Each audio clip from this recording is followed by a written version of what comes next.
आणि जे आपण काल रत्नागिरीला उपमुख्यमंत्री सुमित्रा पवार या आल्या होत्या आणि यांच्या गाडीचा आपण चालक म्हणून ड्रायव्हर म्हणून काम केलं आणि यावरती अनेक विरोधकांनी आपल्यावरती टीकाटिप्पणी केलेली आहे. याकडे कसं बघताय?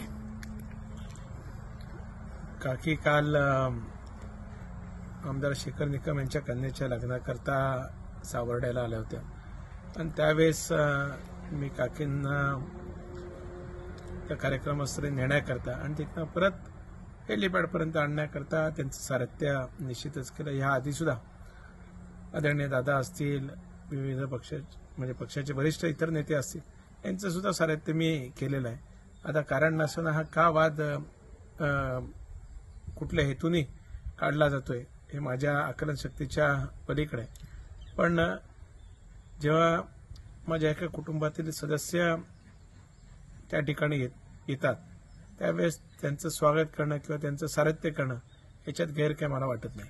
संजय शिरसाट असे म्हणतात की आपण शासकीय ड्रायव्हर असताना सुद्धा आपण त्याचा वापर केला आणि त्यांना उचलून आपण ड्रायव्हिंग केली, तर उद्या कोणत्या अनुचित प्रकार घडला असता तर मग काय?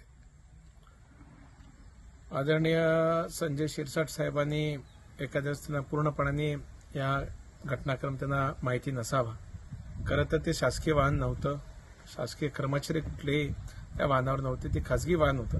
काकी येणार म्हणून मी त्यांच्या कार्यालयाशी संपर्क करून आम्ही एक खासगी वाहन त्यांच्याकरता तिथे उपलब्ध केलेलं होतं आणि त्याआधी असं दादांकरता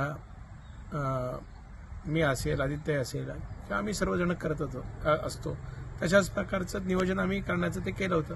त्यामुळे शिरसाट साहेबांनी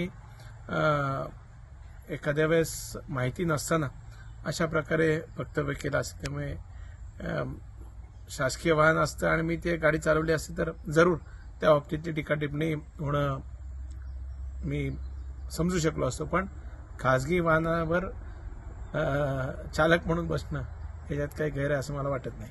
त्याच अनेकांनी हाही उपस्थित केलं की दादांच्या अकाली निधनानंतर अचानक झालेल्या या अपघातात अशा पद्धतीने कुठल्याही प्रकारचा त्यांना लायसन्स विचारला नाही किंवा त्यांच्याकडे बॉडीगार्ड असताना सुद्धा हा प्रश्न कोणी उपस्थित केला नाही. याकडे कसं बघताय?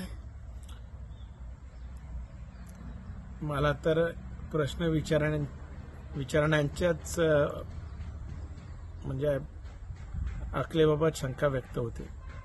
मी एक सुविज्ञ नागरिक आहे.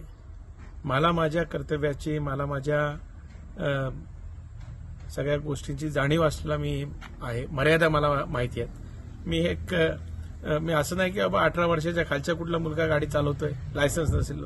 मी सुद्धा अनेक वर्ष गाडी चालवत आलोय. मी आदरणीय दादा असतील, आदरणीय पवार साहेब असतील, अनेक नेते मंडळींचं ज्यांना Z+ दर्जा असलेला नेते आहेत त्यांचं सारथ्य केलेलं आहे.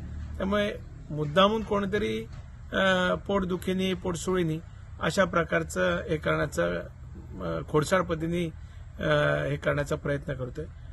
कारण नसताना वेगवेगळ्या पद्धतीने वादविवाद निर्माण करण्याचा केविलवाणी प्रयत्न आहे. याच्या पलीकडे काही मला वाटत नाही.